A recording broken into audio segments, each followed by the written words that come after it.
beliau pada kapal Asyurama. Assalamualaikum warahmatullahi wabarakatuh.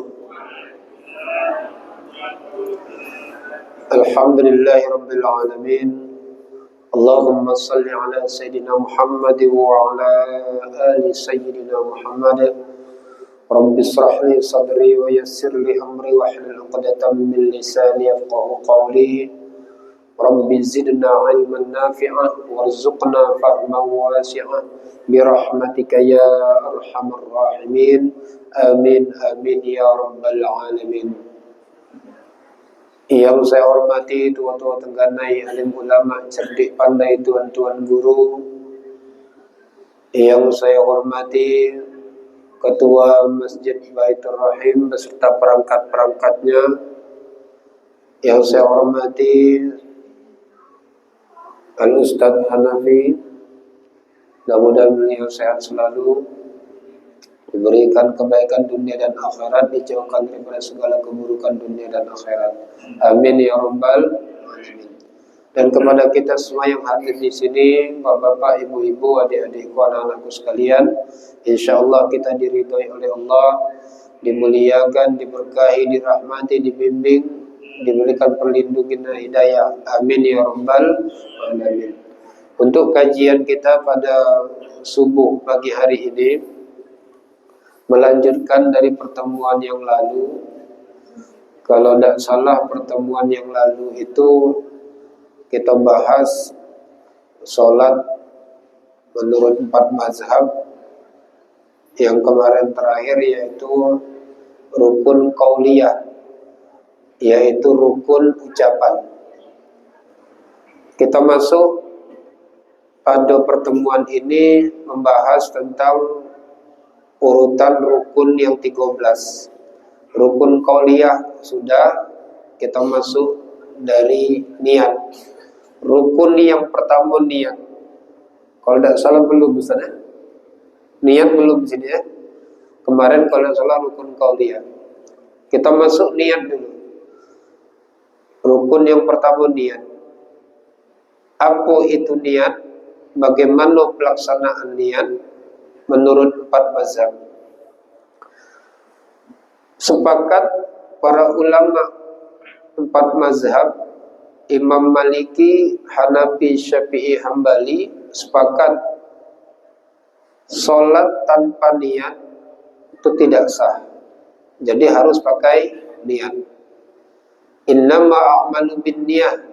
Sesungguhnya segala sesuatu itu tergantung niat. Jadi kalau kita sholat tidak pakai niat, tidak sah. Lalu bagaimana cara kita berniat? Niat itu sepakat 4 mazhab, niat itu adanya di hati, bukan di ucapan. Makanya yang namanya rukun qauliyah tadi, niat tidak termasuk tuh.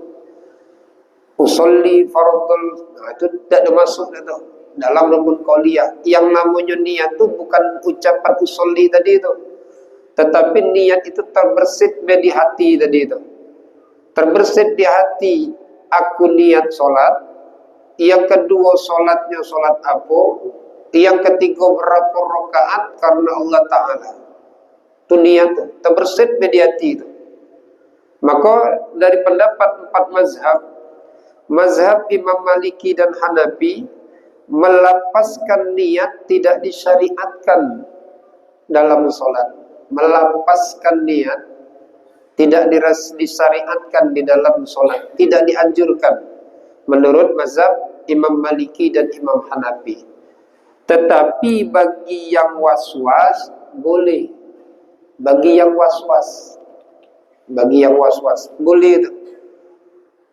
Susah masang niat di hati tadi itu, susah, maka boleh. Ucapan niat tadi, usalli fardhu subhi rak'ataini fardhan lillahi ta'ala, itu fungsinya untuk menguatkan niat yang ada di hati. Tapi bukan niat tuh. Jadi yang namanya niat itu adalah di hati. Ucapan bukan niat. Tapi ucapan menguatkan niat yang ada di hati. Kemudian sepakat empat mazhab tadi, ucapan yang salah dalam mengucapkan niat tidak merusak atau memudaratkan niat yang benar di hati. Ucapan salah, tapi niat di hati benar. Jadi niat di hati ini boleh pakai bahasa Indonesia, boleh pakai bahasa Jawa, boleh pakai bahasa Jambi, bahasa yang kita pahami. Tidak harus pakai bahasa Arab, tapi terbersit di hati. Terbersit di hati. Sengaja aku sholat apa? Sholat maghrib berapa rakaat? 3 rakaat karena Allah Ta'ala. Allah, jadi dipasang itu di hati. Terbersit be. Sengaja aku sholat maghrib 3 rakaat karena Allah Ta'ala. Terbersit be 3 hal tadi itu. Niatnya untuk sholat. Sholatnya sholat apa, berapa rakaat karena Allah Ta'ala, sahlah tuh, terbersit. Tidak harus diucapkan dengan tata bahasa yang rapi. Pokok terbersit be, ya Allah aku niat sholat maghrib ya Allah, 3 rakaat karena Allah Ta'ala. Dah, terbersit tuh. Allah, terbersit tuh. Bener tuh, tiba-tiba ucapan salah. Baru belajar usolli fardal maghribi 4 rakaatin, bukan salasa, tersebut arba'ah. Awak dah paham bahasa Arab, usolli fardal maghribi salasa harusnya, tapi tersebut arba'ah. Salah ucapan. Sepakat 4 mazhab, salah ucapan tidak membuat rusak niat yang benar di hati. Awak dah tahu bahasa Arab, pokoknya ini sholat subuh 2 rakaat, cuman bahasa 2 rakaat tidak tahu. Yang baru dihafal tadi itu salah rakaatin, usolli fardhu subhi salah rakaatin. Ucapan salah, tapi niat benar di hati. Sengaja aku sholat subuh 2 rakaat karena Allah Ta'ala. Allahu Akbar. Tuh, ucapan tidak merusak niat yang benar di hati. Inilah kalau kita ngaji, insya Allah tahun 2014 kemarin dah ikut-ikut heboh. Kan di media sosial heboh tuh masalah niat puasa. Pakai ahli sorong, ahli nahu. Ternyata niat kita selama ini salah. Nawaitu sawma ghadin an adai fardhi syahri ramadana. Ramadan itu dalam tata bahasa nahwu sorofnya tidak benar tuh. Yang benar Ramadhani, kata Ustadz tuh pula di sosial media. Jadi yang pakai Ramadana itu salah tuh. Tidak sah tuh soal puasanya. Wah heboh tuh. Wah bertanya lah, berarti selama ini kita salah. Kenapa? Kita pakai Ramadana. Di TV pakai Ramadana, di radio pakai Ramadana, dari kecil pakai Ramadana. Kalau tidak sah berarti puasa kita dari kecil tidak sah. Heboh orang. Oh mulailah di masjid-masjid, bila-bila lah berubah pula. Nawaitu sauma ghadin an adai fardhi syahri ramadhani, pakai Ramadhani. Yang lain ngapa pula sekarang Ramadhani? Dulu dona, kok sekarang doni? Bingung. Gara-gara dona sama doni awak bertengkar. Dona doni tidak bertengkar. Dia bertengkar gara-gara dona dan doni. Itu bengaknya kita dulu. Kena awak dah ngaji, padahal tak usah dibesak-besakkan. Ucapan yang salah, nak dona, nak doni, yang penting awak niat sengaja aku puasa esok hari, puasa Ramadan karena Allah Ta'ala, selesai. Dibesak-besak gara-gara dona dan doni. Maka dah usah nak ribut. Lah, pokok pakai bahasa yang kita pahami lah. Niat itu cukup di hati. Benar niat di hati, ucapan salah tidak jadi masalah. Jangankan masalah itu, kita niat puasa salah tidak jadi masalah. Jangankan dona-doni. Tiba-tiba awak tadi lupa baru belajar niat puasa. Tiba-tiba pas nak sahur tadi itu, awak sama anak lah berdua bertanya, tadi itu aku niat puasa. Lupa aku mah. Nawaitu sama godin apa Allahumma lakasumtu. Rasanya Allahumma lakasuntu dah mak. Rasanya aku lah, pakailah Allahumma lakasuntu. Niat puasa pakai Allahumma lakasuntu, tapi di hati benar aku ni niat puasa besok ni untuk Ramadan. Benar di hati, cuman pakai bacaan Allahumma lakasuntu tadi. Tak tahu tadi. Pagi-pagi bertanya, rupanya nama itu Salamuddin. Wah, tidak sah puasa aku pakai Allahumma lakasuntu. Dah. Jangankan Allahumma lakasuntu, pakai Allahumma barik lana pun sah. Allahumma barik lana fima razaqtana. Kalau memang tak tahu. Tapi kalau awak tahu, awak main-main, kan tidak boleh. Itu namanya memperolok-olok agama. Dah. Itu masalah niat. Niat cukup di hati. Ucapan yang salah tidak merusak niat yang benar di hati. Yang ketiga, kapan dilapaskannya niat? Kapan dipasang niat? Kapan niat itu dipasang? Imam Maliki, Imam Hanafi, Imam Hambali, niat itu dipasang boleh sesaat sebelum takbiratul ihram. Maliki, Hanafi, Hambali, niat itu boleh dipasang sesaat sebelum takbiratul ihram. Yang namanya takbir itu mulai solat, muftatahatu bitakbir wa mukhtatamatu bitaslim. Solat itu dimulai dengan takbir, diakhiri dengan salam. Maka sebelum kita memulai solat, takbiratul ihram dimulai, Imam Maliki, Hanafi, Hambali boleh pasang niat sesaat sebelum takbir. Sengaja aku sholat maghrib 3 rakaat karena Allah Ta'ala. Allah, boleh tu. Allahu Akbar. Dan pasangnya sebelum takbir. Sah. Tapi yang bermazhab Imam Syafi'i, tidak sah niat tanpa dipasang pada saat takbir. Niat Imam Syafi'i berbarengan dengan takbir.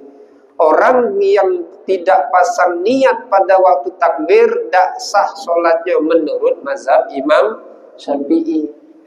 Bainal alif warra. Niat di mazhab Imam Syafi'i bainal alif warra. Allah, pasang niat, sengaja aku solat maghrib 3 rakaat karena Allah Ta'ala Allahu Akbar. Itu bagi yang solat dewek. Kalau bagi yang jadi makmum, Allah, sengaja aku sholat maghrib 3 rakaat ikut imam karena Allah Ta'ala. Wajib kita berniat ikut imam, niat makmum. Kalau tidak niat makmum, tak sah sholat kita jadi berjamaah tadi. Tapi kalau imam, boleh tidak berniat jadi imam. Kalau imam tak wajib niat jadi imam. Terkecuali kalau menurut 4 mazhab tadi, terkecuali solat Jumat. Kalau solat Jumat, imam wajib niat solat, niat jadi imam. Untuk solat Jumat imam wajib berniat jadi imam. Tapi kalau untuk solat selain solat Jumat, imam tidak wajib berniat jadi imam. Sah solatnya. Tapi makmum wajib niat jadi makmum. Sengaja aku solat maghrib 3 rakaat ikut imam atau jadi makmum, boleh bahasa yang kita pahami lah, karena Allah Ta'ala. Kapan dipasangnya? Bainal alif war Allah, hanya alif bar ro di ujung. Wajib bagi mazhab Imam Syafi'i pasang niat berbarengan dengan takbir. Allah, sengaja aku sholat maghrib 3 rakaat ikut imam karena Allah Ta'ala Akbar. Bagi yang tidak pasang niat berbarengan dengan takbir, tak sah sholatnya. Itu mazhab Imam Syafi'i. Berarti kita selama ini melaksanakan mazhab Imam apa? Syafi'i. Sulit. Makanya banyak fenomena yang kita tengok awak tak paham. Banyak guru-guru kita, kiai-kiai kita dulu, kalau dia takbiratul ihram lama berulang-ulang karena dia ngaji. Yang namanya niat itu wajib Imam Syafi'i pasangnya bainal alif war ra saat takbir. Allah. Tu masang niat. Kalau kita dah Allah. Nah, kalau Imam Syafi'i tidak sah. Usolli yang tadi diucapkan pada waktu takbir tidak pasang tidak sah. Imam Syafi'i. Ngaji jangan setengah-setengah. Ini kalau kita ngaji setengah ini balik sini ini menyalahkan semua orang tuh. Saya 2004 saya umroh manasik. Ada satu ustadz yang ngisi. Entah mungkin dia entah ngaji satu mazhab mungkin. Ibu-ibu, untuk sholat kita nih, kita nak umroh nih, maka kita sempurnakan ibadah kita. Bagi ibu-ibu yang selama ini sholat pakai usolli apa tidak? Pakai. Nah, yang pakai usolli itu tidak sah sholatnya. Karena mazhab Imam Syafi'i mengatakan yang namanya usolli itu bukan niat. Yang niat itu cuma di hatinya pada waktu kita takbiratul ihram. Ibu yang tidak pasang niat pada waktu takbiratul ihram tidak sah sholatnya. Heboh ini. Setengah ngaji, balik-balik ribut. Ustaz, memang kayak gitu ya. Dah sampai musik bu. Kalau ibu kira-kira tidak telap pada waktu kita masang ini, tidak jadi masalah. Ada 3 mazhab yang lain. Imam Maliki, Hanafi, Hambali boleh pasang niat sesaat sebelum takbir. Tinggal lana amaluna walakum a'malukum. Balik ke kaidah ilmu fikihnya. Apabila dalam satu hal terdapat beberapa pendapat para ulama, wajib kita melaksanakan pilihan hukum. Dari 2 tadi nih, cara masang niat, kapan pasangnya, yang pendapat yang 3 mazhab, pendapat 1 boleh pasang niat sebelum takbir. Yang pendapat kedua, pendapat Imam Syafi'i, wajib pasang niat bebarengan sama takbir. Makanya kita beda Bapak Ibu, imam di Indonesia sama imam Mekah Madinah beda. Imam Mekah Madinah itu bukan bermazhab Syafi'i. Mereka bermazhab Maliki, bermazhab Hambali. Makanya takbiratul ihramnya dikit be. Allahu Akbar. Karena bukan tidak wajib pasang niat pada waktu takbiratul ihram. Tapi kita imam di sini panjang. Allah. Pasang niat di situ. Maka beda. Yang tadi pasang niat di sini benar, yang tidak pasang niat pada waktu takbir sebelum setakbir benar. Terserah Bapak Ibu mau yang mana. Nah, cuman jangan pula lah. Kalau kita jadi imam tadi itu merepotin. Nah dipaksa nian mazhab Imam Syafi'i. Ada jamaah saya di Jambi ni lah bertanya, Ustaz kayak mana Ustaz? Kalau seandainya pas kita takbir tadi itu Ustaz, ini imam ni lama ni yang takbirnya Ustaz. Kenapa lah Ustaz? Tak selesai-selesai ada nak nyampe semenit Ustaz kita nunggu. Kenapa berulang? Allah.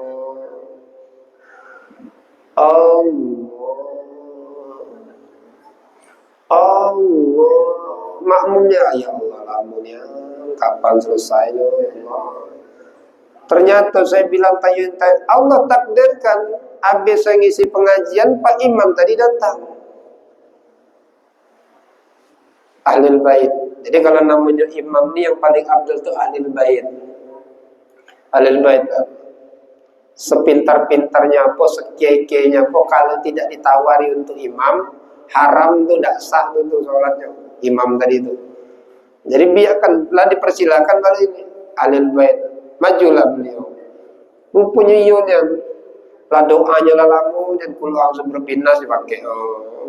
Sebelum sholat tepat lama dia. Pas takbirnya kira-kira langsung berkodak.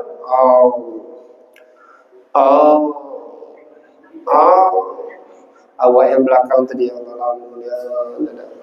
Lana semenit. Jangan kayak gitu pula. Kalau memang awak was-was, boleh pindah mazhab tadi itu. Kenapa? Manhajnya semuanya benar. Yang tadi Imam Maliki, Hanafi, Hambali itu manhaj dari Rasulullah. Itu ajaran Rasulullah. Yang tadi bainal alif wa juga Rasulullah. Sudah kalau kita tidak mampu yang ini, ambil ini. Islam itu mempermudah bukan mempersulit. Gara-gara itu jamaah lari. Tidak. Awak lagi banyak kerja, lagi berjanji. Orang nak pesan bakso. Ini lamunnya semenit. Bakso aku ni kacau.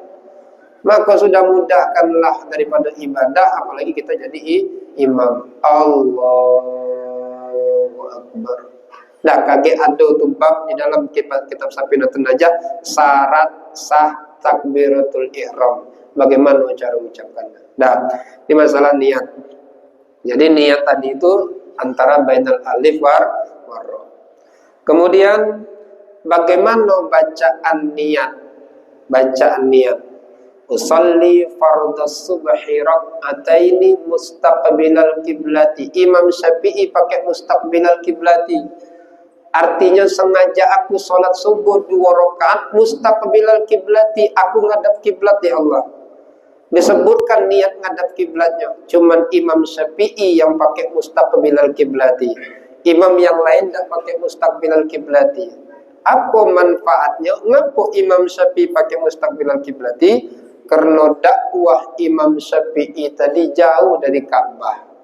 Jauh dari Ka'bah. Untuk menghilangkan was-was. Iyo nian ndak aku ni ngadap ke Ka'bah. Kita kalau diukur-ukurin ini entah iya entah tidak ngadap ke Ka'bah nih. Entah kalau diukurin ngadap ke kelenteng kita nih.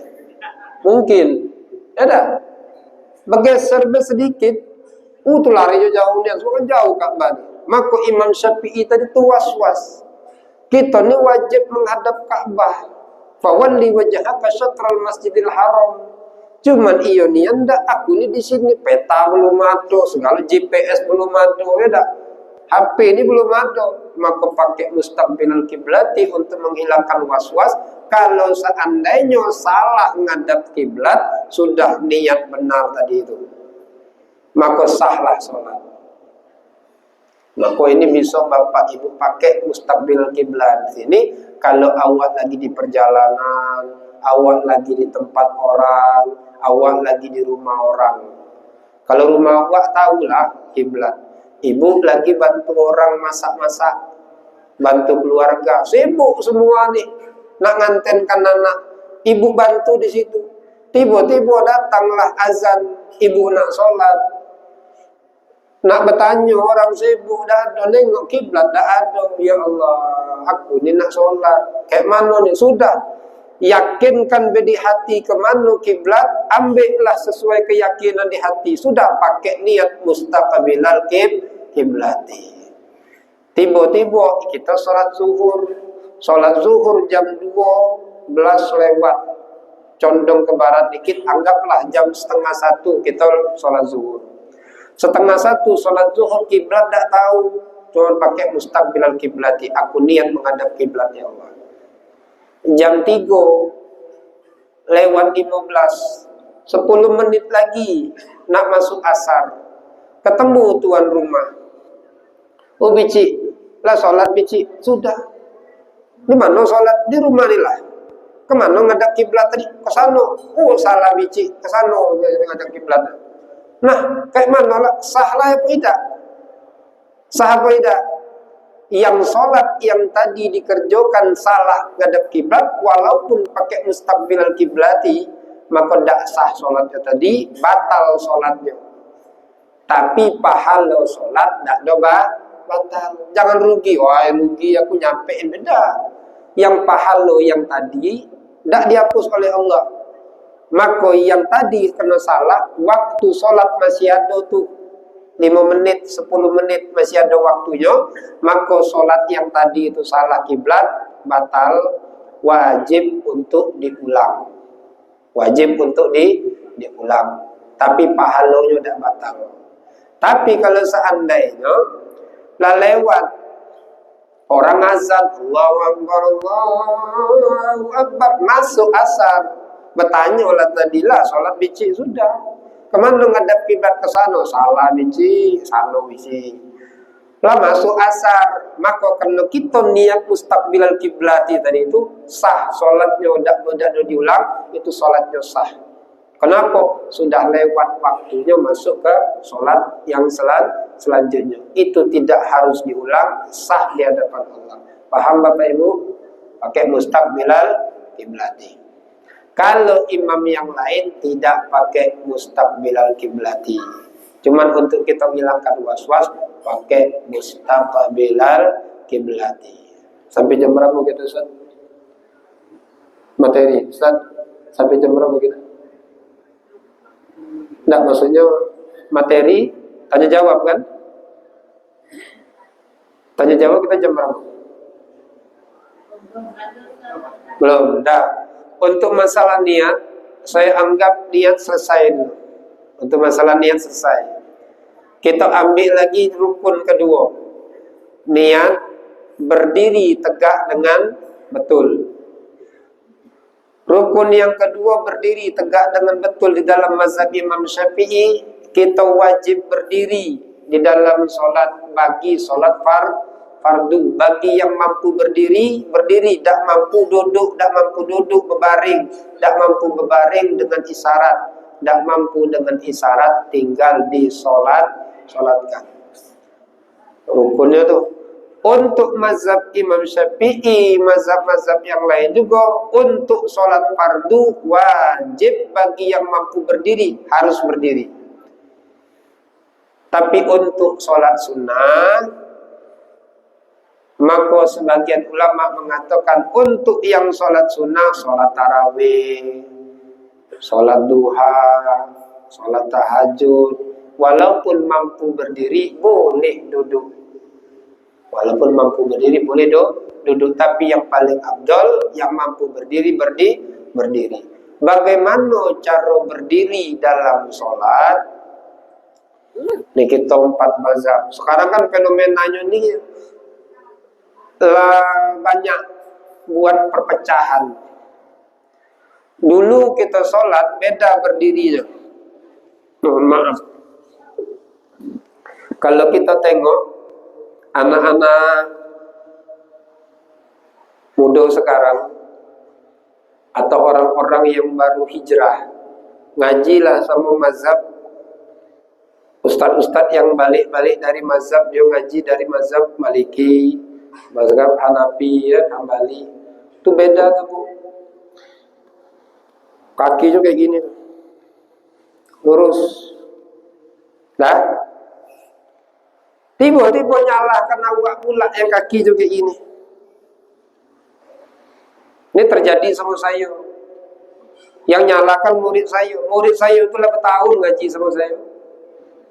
Bertahun ngaji sama saya. Tiap hari, tiap habis maghrib ngaji sama saya. Dari kitab fikih sampai Quran, sampai tajwid ngaji sama saya. Tiba-tiba dia ngaji sama orang tuh. Masuk kelompok itu balik-balik pas sholat maghrib ngomong, Ustaz, saya nak ada sedikit nak saya sampaikan. Ini kewajiban kita selaku sama muslim, Ustaz. Wah, apa tuh? Ternyata sholat Ustaz selama ini salah. Ngapa? Ustaz tuh sholat dengan hadap kiblat. Dari mana pula ada hadap kiblat? Kaki Ustaz tuh miring ke sana, Ustaz. Kita nih Ustaz kalau sholat kaki ini harus ada kiblat juga, Ustaz. Ada? Tengok anak-anak tuh, lurus gini. Bagi kita yang pertama nengok ini sesak napas kita. Kayak gini ya. Ya Allah, lurus. Nah, kalau dia udah ngaji tadi nyalakan, maka kita enak ngaji 4 mazhab nih. Yuk, cara berdiri nih 3 nih pendapat. Yang namanya ngadap kiblat itu adalah syarat sah sholat. Wajib ngadap kiblat. Orang yang tak ngadap kiblat tak sah. Tapi kiblat ini menurut 4 mazhab berbeda-beda patokannya. Nah, Imam Syafi'i patokan kiblatnya dado. Patokan kiblat Imam Syafi'i dado. Kalau dado ini lah ngadap kiblat, selesailah itu. Nak kaki kita ke sana, ke sini, tak jadi masalah. Makanya Imam Syafi'i bunyi rukun sholatnya berdiri tegak dengan betul. Kita berdiri tegak dengan betul, berdiri yang nyaman. Lagi kita ngobrol sama kawan, kayak mana berdiri kita? Ya kayak gini lah. Tidak ada pula berdiri kita yang betul, lagi ngobrol. Kayak mana? Tidak ada pula. Maka senyamannya. Bagi yang kayak gini, mungkin ada yang pengkor, mungkin. Tidak jadi masalah, dia kayak gini salat. Nah, kaki tidak menjadi patokan dalam mazhab Imam Syafi'i. Makanya kita tadi itu patokannya dado. Imam Syafi'i. Imam Syafi'i sampailah dari awal solat sampai selesai solat itu dado ini harus menghadap kiblat. Maka cara kita tadi itu salam Imam Syafi'i. Akhir sholat tuh salam. Sebelum salam, dado jangan sampai ke sana sini. Beralih daripada kiblat batal. Maka Imam Syafi'i tadi itu Assalamualaikum. Salam itu minimal Assalamualaikum sah. Assalamualaikum. Assalamualaikum sah. Itu paling minimal. Yang paling abdul sampai Assalamualaikum warahmatullah. Assalamualaikum warahmatullah. Ngapa Pak Assalamualaikum? Sesak nian lah dari tadi aku nahan kentut. Dari tadi, lalamunya imam ni pula. Dah, Assalamualaikum. Assalamualaikum. Dah jadi masalah, sah, selesai. Tapi sebelum Assalamualaikum, dado harus ngadap kiblat. Maka kapan kita berpaling pada mazhab Imam Syafi'i? Assalamualaikum, dado ni wajib ngadap kiblat. Pas warahmatullah baru berpaling. Assalamualaikum warahmatullah. Assalamualaikum warahmatullah. Itu cara kita Imam Syafi'i. Nah, jangan disalah-salahkan. Kaki kami terserahlah. Tapi mazhab Imam Maliki, patokan kiblatnya kaki. Patokan kiblat kaki. Dado dia nak kemana-mana terserah. Maka kaget kalau ibu mungkin pas umroh, pas haji, itu 4 mazhab ada semua di situ tuh. Nah, ada orang yang sholat sambil main HP, ada yang sholat tengok sana tengok sini, ada yang sholat tadi tuh kayak gini, ya. Allahu Akbar. Itu mazhab Imam Maliki tuh. Nah, dah ada baca apa-apa. Banyak perintah, ada kayak gini. Sah dah. Sah. Sebab apa? Mazhab Imam Maliki patokannya di sini di kaki. Makanya dia lurus tadi tu kaki. Masalah tadi dia tadi kayak gini, terserahlah. Kaki dia patok. Tapi mazhab Imam Hanafi, seluruh tubuh, kaki sampailah ujung kepala ini, semuanya harus ngadap kiblat dari mulai takbiratul ihram sampai salam. Maka Imam Hanafi tadi ininya harus lurus, ininya juga harus terjaga ngadap kiblat, tak boleh kiri kanan. Kalau pakai mazhab Imam Hanafi, kita jadi ada 3 pendapat. Apa tadi kaidah ilmu fikihnya? Dalam satu hal kalau terdapat beberapa pendapat para ulama, wajib bagi kita untuk melaksanakan pilihan hukum. Yang mazhab Imam Syafi'i dado, aku rasanya nyaman dado bela ustaz. Kayaknya kalau aku lurus ngambil mazhab Maliki sama Hanafi, aku ni lagi asam urat. Kaget sudahnya dan berbalik lagi kaget. Sudah keluar masjid kayak inilah pula. Ya, sudah aku nyaman bela kayak gini bela. Dah Islam itu mempermudah. Rasanya aku kayak ginilah ustaz, rasanya nyaman, rasanya enak, rasanya sudah. Ya.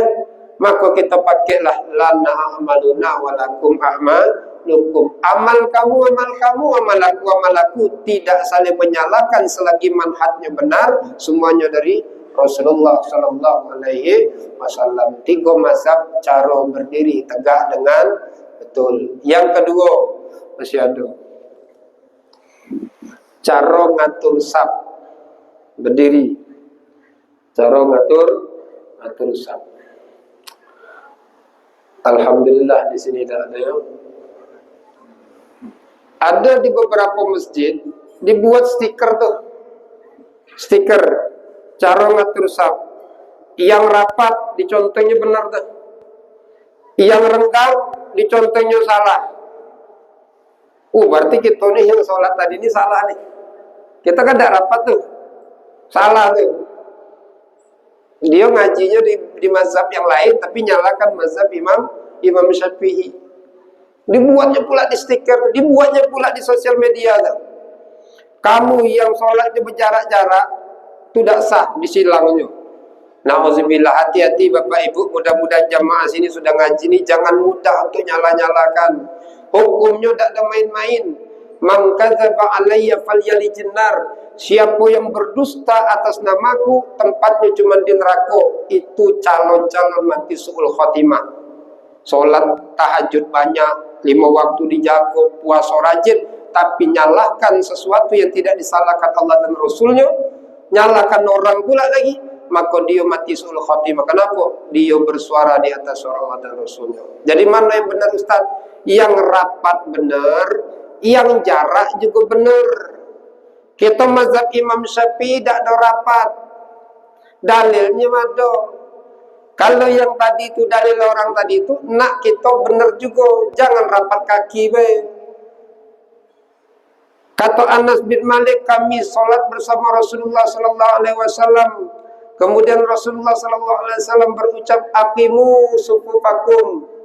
Dalam hadis itu Rasulullah mengucapkan, luruskan safmu.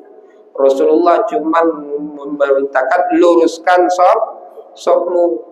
Kemudian kata Anas bin Malik, kana ahaduna, ada salah seorang di antara kami merapatkan bahunya dengan bahu kawannya, kakinya dengan kaki kawannya. Dalam hadis itu kalau mau rapat, bahu rapat, kaki rapat. Tuh kalau nak rapat, bahu rapat, kaki rapat, tuh yang benar. Kalau sekarang tidak, ngaji setengah, kaki juga yang dirapatin. Pokok kalau sudah kaki rapat, berlari kejarnya, berlari lagi pijaknya pula. Itu ngajinya itu setengah-setengah. Benar rapat, tapi dalam hadis itu rapat kaki, rapat bahu. Itu yang benar tuh. Ini tidak sibuk ngurus kaki orang baik. Ini kejadian Bapak Ibu ya. Saya habis ngisi pengajian dari Selincah, balik lewat sini. Pas di Masjid Nurdin azan maghrib, mau mampir lah. Pas mampir situ tadi itu saya sama istri saya, mampir situ, rupanya saudara-saudara kita yang bermazhab ini lagi ngaji itu, hitam semua tuh, bercadar hitam semua. Istri saya masuk situ, pakailah mukena pink kayak ibunya, mukena pink, beda dewek. Masuklah sholat maghrib. Setelah sholat, istri saya ngadu, apa memang iyo kalau kita sholat tuh kaki kita dipijak? Ya ngaku, tadi itu barulah berdiri, kaki yang kanan dipijak, kaki kiri dipijak. Mungkin dia bilang, ini orang baru nih, kata dia. Kami hitam semua, dia pink nih, pijak lah. Jadi saya bilang, ibadah itu tidak boleh menzolimi orang, tidak boleh nyakiti orang. Masih untung tadi itu yang dipijak kaki tadi itu. Kenapa? Sehat. Coba kalau dipijak tadi itu pas kakinya berkoreng, pijaknya, sholat belum tentu bertinju lah sudah. Tidak ada. Kita ibadah tidak boleh ngezolimi orang. Maka kalau memang kita memang bermazhab tadi itu Hanafi ataupun bermazhab Hambali ataupun Maliki, nak ngerapatkan boleh. Tapi pada saat kita tadi ngerapat, orang tidak mau, jangan dikejar. Sudah. Mungkin tadi itu ada orang yang mungkin geli. Kalau disenggol geli, kata dia. Jangan dipaksa, sudah kaget ribut.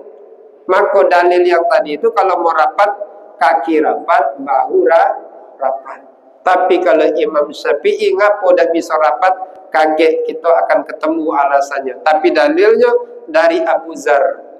Kalaulah seandainya kalian dapat mendengar apa yang aku dengar, kalian dapat melihat apa yang aku lihat, kata Rasulullah, maka kalian akan banyak menangis ketimbang tertawa. Karena sesungguhnya langit dan bumi ini ada getarannya, dan di setiap hamparan bumi ini jarak 4 jari ada malaikat yang sujud di situ. Jadi sok malaikat itu 4 jari jarak. 4 jari. 4 jari, sok. 4 jari, sok. 4 jari, Bu. Kaget. Ngapo kok kita harus 4 jari? Yang paling abdul. Kaget itu ada ketemunya pada waktu kita meletakkan tangan. Itu pembahasannya tinggal dikit lagi ya. 2 menit lagi. Kaget yang itu kaget tak kapan waktu saya jelaskan ya.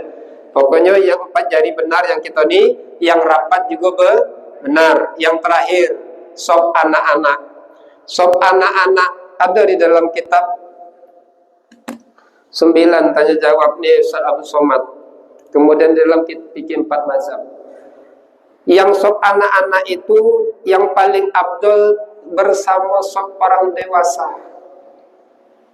Kata Anas bin Malik, kami sholat bersama Rasulullah Sallallahu Alaihi Wasallam, khalfar Rasulullah Sallallahu Alaihi Wasallam, di belakang Rasulullah. Rasulullah jadi imam. Ana wal yatim, aku bersama anak yatim. Karena Anas bin Malik sholat di belakang Rasulullah. Anas sama anak satu saf. Wa Ummu Sulaim khalfana, dan Ummu Sulaim di belakang kami, ibu-ibu di belakang. Yang tadi anak-anak sama laki-laki dewasa lebih afdolnya satu saf. Satu saf. Maka berbeda pendapat para ulama. Ada yang mengatakan anak yang sunat tadi itu, anak yang belum sunat tadi itu sah. Kenapa? Sebagian ulama mengatakan anak yang belum sunat, najis yang ada di kulubnya itu najis makruh tuh. Najis yang dimaafkan, mohon maaf, sama dengan yang ada di dubur kita nih. Itu najis sama tuh. Jadi jangan dipermasalahkan. Ini saya kadang nih ada pula, ini kan ikhtilaf para ulama, jangan dibawa dalam publik. Bawa nak sholat Jumat. Nih pengurus, kepada anak-anak diharapkan ambil sop yang belakang, jangan ganggu sop orang tua, tidak sah. Anak-anak pinggir, yang belum sunat pinggir, sebutkannya pula belum sunat. Yang belum sunat pinggir. Dalam hati saya, apalah gawe kamu nih. Ada yang mempermasalahkan masalah khitan tadi. Ada ulama, mayoritasnya ulama, tidak jadi masalah. Dulu kita tahun 2000-an, emak bapak kita tuh bawa ke masjid, tidak jadi masalah, tidak ribut dia lah. Bahkan di depan ini, bahkan menurut aturan daripada para ulama, kalau anak-anak sudah awal tadi itu sudah di sop depan, tidak boleh diusir tuh. Tidak boleh diusir. Presiden belakang deh, kan kayak gitu kata apa tuh? Kayak Haji Zainuddin. Lurah terlambat datang, belakang mah.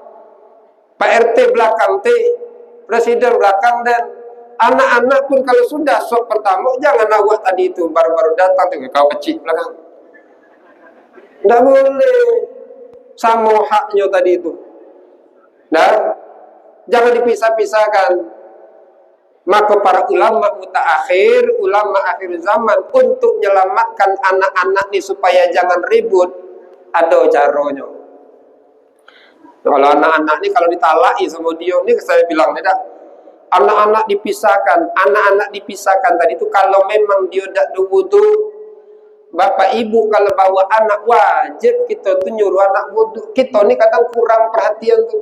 Bawa anak ke masjid, yang wudu awak dewek lah. Tiba-tiba sholat anak wudu tidak masuk. Yang itu yang tadi itu yang kita jauhkan. Kau sudah wudu belum? Belum. Wudu dulu. Lah. Kau sudah wudhu belum? Sudah. Sini. Kita bimbing daripada anak-anak tadi itu di samping kita. Ada manfaatnya. Tapi kalau anak-anak tadi nyatu sama dia, mulai kayak lapangan bola ini. Mulailah takbiratul Allahu Akbar. Belakang. Mulai kayak pencak silat di sini nih. Ada saung sepuh di belakang. Mulai kayak lapangan bola kacau. Maka tadi kata ulama mutaakhir tadi itu, kalau ada anak-anak duanya berdegil minta ampun nih, didampingi, diselangi sama orang tua. Degil nih dah. Kau sini. Kau sini. Kita tengah. Pening pala dia nih. Nah, itu caranya. Karena kita tidak, maka kalau saya sholat, saya jadi imam. Saya tengok dulu. Anak-anak, kita sholat di sini. Sholat. Sab. Penuh kan? Kalau memang belum penuh sab pertama, anak-anak isilah sholat pertama. Maka yang paling afdal anak-anak di samping kita. Rasulullah Sallallahu Alaihi Wasallam kayak mana Ustaz kalau dia kayak gini tadi itu Ustaz? Kita pegang kepalanya tadi itu. Pas dia ruku, luruskan kepalanya. Boleh Ustaz, boleh. Mana dalilnya? Rasulullah Sallallahu Alaihi Wasallam lagi sholat nih. Lagi sholat tahajud, datanglah, bukan Anas siapa, lupa saya, anak kecil dia, sahabat tuh, datanglah tadi itu, di sebelah kiri, Rasulullah lagi sholat, yang tadi sebelah kiri nih, Rasulullah lagi sholat, langsung dipindahkan sama Rasulullah ke sebelah kanan. Siapa nama? Ibnu Abbas. Ibnu Abbas datang, Ibnu Abbas kepingin jadi makmum sama Rasulullah tadi itu. Di sebelah kiri. Rasulullah nengok sebelah kiri. Makanya kalau kita sholat berdua, menurut mazhab Imam Hanafi, tidak sah makmum yang kalau sholat berdua dia di sebelah kiri. Wajib sebelah kanan. Kita ngambil sebelah kiri, makmum tidak sah. Maka kalau kita berdua sebelah kanan, ambil sebelah kanan. Nah, dalilnya tadi sebelah kanan tadi itu, kemudian ada dua sekarang kita tengok nih kalau orang sholat berdua, imamnya di sini, makmumnya dekat tuh. Cuman yang paling miris ada pula ustaz nyalahkan kita yang selama ini diajarkan imamnya di sini, makmumnya berdua di sini nih, satu sejadah nih. Tuh imamnya buat berdua. Salah tuh kamu tuh. Kita kan selama ini kayak gini kan. Saya lomba dulu di sini nih. Saya SD dulu tahun 90-an. Lomba antar SD, sholat berjamaah di sini nih. Satu imam, satu makmum laki-laki, satu makmum perempuan. Di masjid inilah saya ingat. Juara satu saya di sini dulu. Saya imamnya. Makmum satu laki-laki, makmum satu perempuan. Bagaimana disusun sama panitia dulu? Imam di depan, makmum laki-laki sebelah kanan, makmum yang perempuan sebelah kiri. Itu aturan kita untuk mazhab Imam Syafi'i itu. Maka di buku tuntunan sholat itu digambarkan tuh imam sini, makmum sini itu. Lalu kemudian ulama sekarang, bukan ulama lah, orang-orang yang ngaji sekarang nyalahkan pula yang tidak sejajar. Dekat. Kamu yang jauh itu salah. Bahkan satu perguruan saya pula, satu pesantren, satu kaji, satu ilmu, nyalakan pula ceramah. Na'udzubillah min dzalik. Jadi, yang kayak gini benar apa tidak? Benar. Yang sejajar benar apa tidak? Benar. Yang mundur sedikit benar apa tidak? Benar. Kenapa? Perbedaan pandang ulama. Ibnu Abbas tadi itu pindah ke sini. Ada yang mengatakan pindahnya sejajar sama Rasulullah. Ada yang mengatakan mundur sedikit satu kaki dari Rasulullah. Tiba-tiba di tengah-tengah sholat Ibnu Abbas mundur. Setelah sholat ditanya sama Rasulullah, wahai Ibnu Abbas, ngapa kau mundur? Karena aku rasanya tidak layak sholat di samping daripada orang yang paling mulia di sisi Allah. Maka itu adab tuh. Maka dia menghormati kemuliaan Rasulullah, dia mundur. Rasulullah tidak menyalahkan, Rasulullah tersenyum. Itu namanya dalil takririyah. Maka tadi yang sholat tadi itu berdua sejajar boleh, mundur dikit boleh, mundur tadi itu satu sejadah juga boleh ya. Wallahu a'lam bishawab. Lewat kita tuh ya. Adalah kira-kira kalau ada pertanyaan boleh. Kalau ada kita tutup dengan doa.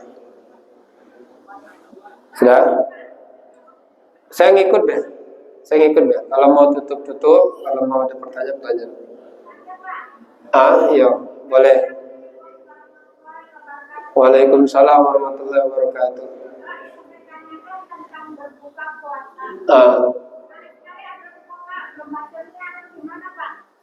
Udah jadi masalah. Waktu kita berbuka puasa juga nak pakai bacaan doa buka itu sunnah. Nak pakai doa juga udah jadi masalah. Tapi yang paling abdul kita adalah baca doa. Minimal Bismillahirrahmanirrahim. Kullu amrin zibalin yubda'u bi Bismillahirrahmanirrahim fa huwa aqta. Setiap amal kebaikan yang tidak dimulai dengan bismillah terputus dari rahmat Allah. Jadi minimal kalau memang tidak dapat baca bismillah. Cuman cara kita tadi itu cara berbuka puasa ada dalam aturan ilmu fikihnya. Kalau kita mau buka puasa, yang pertama dibaca doa makan. Allahumma barik lana fi ma razaqtana wa qina adzabannar. Kalau memang hafal. Kalau tidak hafal cukup Bismillahirrahmanirrahim. Habis kita neguk satu teguk, makan satu suap minimal ada. Atau minum satu teguk langsung baca Allahumma laka sumtu wa bika amantu wa ala rizki sampai terakhir. Ya, Allahu a'lam bishawab. Karena bacaan Allahumma laka sumtu itu setelah buka. Boleh Bu? Ya. Saya ngikut baik. Waalaikumsalam warahmatullahi wabarakatuh. Saf depan yang sudah penuh, kemudian kita terlambat. Sedangkan di depan sudah penuh semua. Boleh kita sholat sendirian di belakang. Nah, gimana kita harus memaksakan menjadikan diri dari saf yang depan? Standar hukumnya tidak sah orang yang sholat sendirian tadi itu. Standar hukumnya. Nah, atau makruh. Makanya tadi itu, kalau misal kita dewean, tepuk tangan apa tadi itu. Maka kalau kita ngaji nih enak. Cuman pas nepuk tadi, nepuk orang tidak ada ngaji. Tepuk. Tidak juga mundur, tepuk. Tidak juga mundur. Sudah tepuk agak ribut. Apa kau ni pula ngomong-ngomong. Tapi kalau kita ngaji enak, ya, tepuk. Bahu kanan, bahu kiri, terserahlah. Ibu nak kanan, nak kiri, terserah. Yang penting tadi itu jangan sampai ada koreng bela. Jangan pula kita tepuk koreng. Nah, yang kedua, kita terlambat tadi. Di mana kita nepuk tadi? Yang pinggir. Nak pinggir kanan, pinggir kiri, terserah. Jangan di tengah. Sebab kalau di tengah, heboh kaget orang. Yang depan kaget heboh. Kalau di tengah tadi itu, kita kalau cara merapatkan, Imam Syafi'i tidak boleh 3 kali berturut-turut. Gerakan 3 kali berturut-turut batal. 1, 2, 3. Dah selesai batal. Maka caranya tadi itu 1, 2. Berhenti. 1, 2. Nak sekilo pun ibu berjalan tak sah. Tidak jadi masalah. 1, 2. 1, 2. Terserah. Ya, tidak ada batasan. Yang penting jangan 3 kali berturut-turut. Kalau kita ngambil di tengah, heboh orang nih. Yang sikok satu. Yang ini banyak. Maka yang paling abdol, ambil yang paling pinggir, tepuk. Pinggir mundur. Mundurnya pun jangan belantasnya. 3 kali berturut-turut. Maka mundur tadi itu 1, 2. 1, 2. Wajah kita jangan pula nengok. Tidak boleh ya. Maka tetap ngadap kiblat. Paham bu? Pinggir. Cara kita juga kalau jadi masbuk, yang paling abdol nih, tengah dulu. Ambil tengah, ini sudah ada nih 2 orang tengah nih. Jangan kita ambil sudut. Nah, kita berdua datang nih. Ini tadi itu yang datang dewean ya. Kalau kita berdua nih datang nih, ambil tengah, jangan ambil pinggir. Ambil tengah. Datang lagi kanan. Datang lagi kiri. Datang lagi kanan. Kanan abdol, kiri abdol. Jangan ini diambil pula dalilnya. Yang paling abdol adalah sop yang kanan daripada yang kiri. Ini diambil pula dalam kita isi sop. Akhirnya orang ambil kanan. Galing perahu kita tenggelam. Berat ke kanan. Tidak. Maka adalah situasinya. Kalau sudah ini yang kanan isi, kiri lagi. Kanan isi, kiri lagi. Itu yang paling abdol cara nyusun sop. Jangan ngambil di pinggir kalau kita berdua. Kalau kita dewean, tepuk yang belakang. Tiba-tiba dak ada mundur ustaz kami dewean. Itu ad-daruratu tubihul mahdurat. Keadaan darurat membolehkan sesuatu yang diharamkan. Awaklah sudah usaha ikhtiar tapi dia tak mau, maka insyaallah sah. Allah Maha tahu apa yang kita perbuat ya. Tapi kalau kita tadi tidak tahu, maka itu dah jadi masalah. Tapi kalau tahu lalu kita tidak berbuatnya, maka dah sah. Wallahu a'lam bisawab. Atau ngatakan juga ada yang makruh. Sudah, rasa saya itu dulu yang dapat saya sampaikan. Mari kita sama-sama berdoa. Sebelum berdoa mungkin kalau ada yang mau badal haji ya, ini insyaAllah 2 hari lagi sampai tanggal 2. Terakhir saya masih nerima yang mau badal haji biaya 7 juta. InsyaAllah amanah, dapat sertifikat, dapat video, dapat oleh-oleh ya. Kemudian siapa yang mau umrah sama saya di bulan 7, InsyaAllah itu sama bulan 9. Biayanya 29.800, 12 hari langsung saya yang berangkat yang dampingi ya. Demikian yang dapat saya sampaikan. Mari kita sama-sama berdoa. Nastaghfirullahaladzim, nastaghfirullahaladzim. Na'udzubillahi minasyaitonir rajim. Bismillahirrahmanirrahim. Alhamdulillahirabbil alamin, hamdal hamidin, hamdal syakirin, hamdan yuwafi wa yukafi mazida. Ya rabbana lakal hamdu kama yanbaghi li jalali wajhikal karim wa 'azimi sultanik. Allahumma shalli ala sayyidina Muhammad wa ala ali sayyidina Muhammad. Ya Allah ya Tuhan kami berkumpul ya Allah di majelis ilmu ini ya Allah, di rumahmu ini ya Allah, melaksanakan segala amal ibadah kebaikan yang Engkau perintahkan kepada kami ya Allah. Jadikan segala amal ibadah yang kami laksanakan di subuh pagi hari ini ya Allah menjadi wasilah Engkau ampuni dosa-dosa kami ya Allah, dosa kedua orang tua kami, dosa mertua kami, dosa-dosa anak keturunan kami, pasangan hidup kami ya Allah. Ampuni dosa-dosa seluruh kaum muslimin dan muslimat, mukminin dan mukminat baik masih hidup maupun yang sudah mati ya Allah. Ya Rahman ya Rahim ya Dzal Jalali wal Ikram. Jauhkan jauhkan kami daripada segala bala, mara bahaya, segala musibah, segala azab-Mu ya Allah. Wabil khusus ya Allah bagi diri kami dan saudara-saudara kami yang saat ini sedang sakit ya Allah, angkat segala penyakit lahir batin kami ya Allah. Bagi diri kami dan saudara-saudara kami yang saat ini Allah sedang kesulitan hutang piutang ya Allah, angkat segala kesulitan hutang piutang kami ya Allah. Lunasi hutang piutang kami ya Allah, lunasi hutang piutang kami ya Allah, lunasi hutang piutang kami ya Allah. Mudahkan kami untuk melunasi hutang piutang kami ya Allah. Jauhkan kami daripada kejahatan hutang piutang ya Allah. Bagi diri kami dan saudara-saudara kami yang saat ini ya Allah sedang kesulitan ekonomi ya Allah, kesulitan memenuhi kebutuhan dunia dan akhirat kami ya Allah, bukakan pintu rezeki seluas-luasnya sebanyak-banyaknya kepada kami ya Allah, rezeki yang halal dan thayyibah dan Engkau berkahi ya Allah. Bagi diri kami dan saudara-saudara kami yang saat ini ya Allah sedang kesulitan menghadapi permasalahan hidup ya Allah, baik di pekerjaan kami, di usaha kami, di lingkungan kami, di rumah tangga kami ya Allah, angkat segala kesulitan permasalahan itu ya Allah, berikan solusi yang terbaik menurut Engkau bagi kami ya Allah. Jadikan diri kami, kedua orang tua kami, mertua kami, anak-anak keturunan kami, pasangan hidup kami ya Allah, seluruh keluarga besar kami ya Allah menjadi hamba-hamba-Mu yang soleh dan solehah ya Allah, ahli ibadah kepada-Mu ya Allah, ahli taat kepada-Mu ya Allah, ahli dalam menjalankan segala perintah-Mu dan ahli dalam menjauhi larangan-Mu ya Allah. Jadikan kami ahli ilmu agama-Mu ya Allah, ahli Al-Quran-Mu ya Allah, ahli membaca Al-Quran-Mu ya Allah, ahli menghafalkan Al-Quran-Mu ya Allah, ahli mengamalkan Al-Quran-Mu ya Allah. Jadikan kami ahli memakmurkan agama-Mu, memakmurkan masjid-masjid-Mu ya Allah, memakmurkan orang-orang di sekitar kami ya Allah. Jadikan kami ahli surga-Mu ya Allah, masukkan kami ke dalam surga-Mu ya Allah, jauhkan kami daripada siksa neraka-Mu ya Allah. Selamatkan kami ya Allah sepulangnya kami dari majelis ini ke rumah kami masing-masing, ke tempat tujuan kami masing-masing dalam keadaan selamat, tidak kekurangan sesuatu apapun ya Allah, membawa ilmu yang bermanfaat bagi kehidupan dunia dan akhirat kami ya Allah, membawa iman dan Islam yang kuat dalam kehidupan kami ya Allah, sehingga kami mati dalam keadaan husnul khatimah. Janganlah Engkau matikan kami dalam keadaan su'ul khatimah.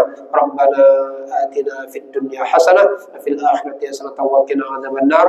Walhamdulillahi rabbil alamin. Taqabbalallahu minkum minna wa minkum taqabbal ya karim. Demikian, lebih kurang mohon maaf. Subhanakallah wa bihamdika nashhadu an la ilaha illa anta nastaghfiruka wa natubu ilaik. Wassalamualaikum warahmatullahi wabarakatuh. Jangan lupa salat suruh.